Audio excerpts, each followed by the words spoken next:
We're here at the AVPN Global Conference in Hong Kong, and with me today is Boon Heong, the Executive Director and CEO of the Temasek Foundation. Welcome. Thank you. Lovely to have you with us today. Thank you so much. So tell us about the Foundation's priorities and what they look like today, because things have changed a lot over the last 5 to 10 years. Well, Temasek Foundation's purpose is to inspire lives for every generation.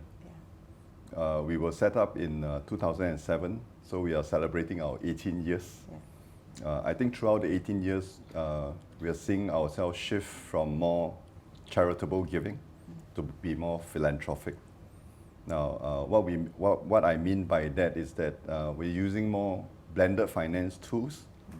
We are seeding innovation and technology through pilot programs. And we have an aspiration for these pilot projects to scale up and to be mainstream through follow-on funding. And so underlying all this, we can never do this alone. So partnership is very important for us. We partner with the government, we partner with private sector, we partner with civil society, the people sector, and we blend finance together. So where we focus on? We are focused on protecting the planet, uplifting communities, connecting people, and most importantly, advancing capabilities. What do the most successful collaborations look like for you when we're talking about partnerships? I mean, this is not something that can be done alone. The funding needs are too great. So what does successful partnership look like to you? I think successful partnerships ultimately is seeing your projects being mainstream and scaled up. Right? We may be looking at our partnerships for 200 or 300 families in the first 1,000 days. Right? But we hope that the things that we do, whether is it with maternal or child education or with nutrition, can have wider community impact beyond that 200 to 300 families. So if the entire cities can benefit from it because the solutions that we are recommending does provide benefit and importantly is affordable so that it can be scaled up, that's very important to us. The second thing is that we should never do, I would say we should do things that complements the government and private sector, but not in isolation. There will be things that the government and private sector see that is of value, but the risk is just too high. And so we can deploy philanthropy as risk capital. But if there are things that the government and the private sector can already do, there's no need to deploy philanthropy capital at all. So this is about the blended finance, like you talked about, and the importance of that, and catalytic capital, I suppose. Yes. So I think rather than deploying monies by ourselves, and traditionally charitable organizations and philanthropy like us are grant-making organizations. Yeah. But giving pure grants is a one-way gifting. So over the years, we have been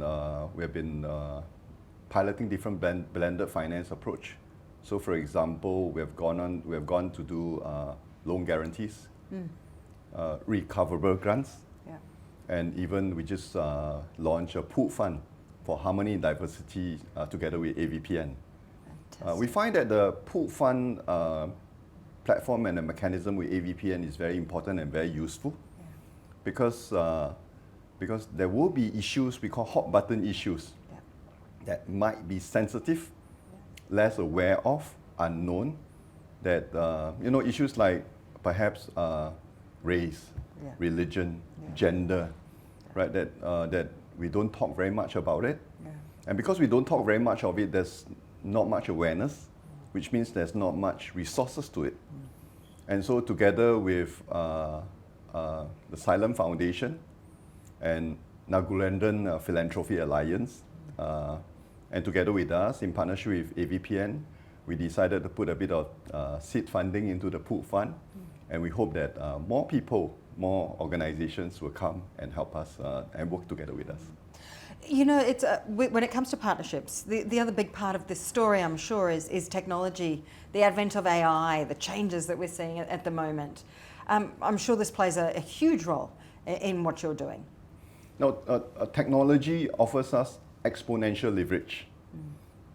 Two of our biggest impact areas that we work on is in the climate space and in the healthcare space.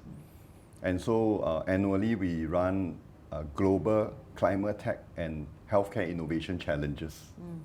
So it's been fantastic. We've seen exponential results. For example, the global climate tech challenge, now we are doing in 5 countries. We have that in 5 countries. We started in Singapore, now it's in Indonesia, Vietnam, Japan. This year we're going to start doing that in China. It's called the Green Futures Innovation Challenge. In Chinese it's called 励志未来. Yeah. And in this competition, just like competition, just like the one in Singapore, we receive more than 1,000 applications from more than 100 countries. It just takes us a while to evaluate all this and shortlist the finalists, right? So we had no choice but to develop an AI engine to help us with the shortlisting process. We pilot trialed that over the last year or two with past year's data, and we found that the results are very close to what the human can offer. So we are very happy and optimistic about deploying that. And so how many countries are you going to expand this competition to going forward? In fact, the China competition just closed. Is doing very, very well. Our mandates is in Asia. Of course, the 3 most populous country in Asia is Indonesia, China, and India, right? India, And so we're already in Singapore, Indonesia, and now in China. Well, if you do well in China, who knows, maybe we'll go to India next. I'm If sure there are India partners who are in the technology and healthcare space and are willing to look at AI, we'll be very happy to connect and see, to get support and to learn from people. Yeah, I'm absolutely sure of that. Just before I let you go, if you could paint a picture of what you believe the future is going to look like in the next 5 to 10 years, how do you think things are going to change, and how quickly are they going to change based on what you're seeing now? I think if you look across Asia or globally, what is very important for the world and for Asia is to stay connected. Yes. And to have vested interest in the success of other people. And just looking at the AVPN conference, the AVPN conference is very impressive. It has grown from strength to strength. Yes, it has. People come, people talk. Our interests may vary, but partnership is at the core of it. Besides the AVPN conference, in the first quarter of every year, there's a Philanthropy Asia summit in Singapore organized by Temasek Trust. And in second quarter of the year, the Hong Kong Jockey Club organizes the Philanthropy for Better Cities. And in the third quarter, Nippon Foundation Japan organizes the Asia Philanthropy Congress.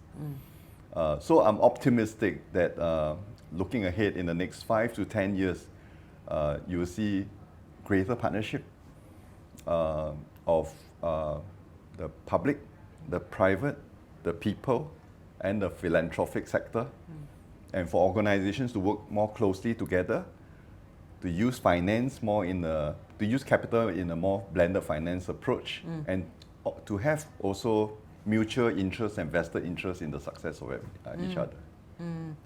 Well, I so appreciate you coming to chat to us today. I'm so glad to see your optimism as well. Thank you very much for joining us. Thank you so much.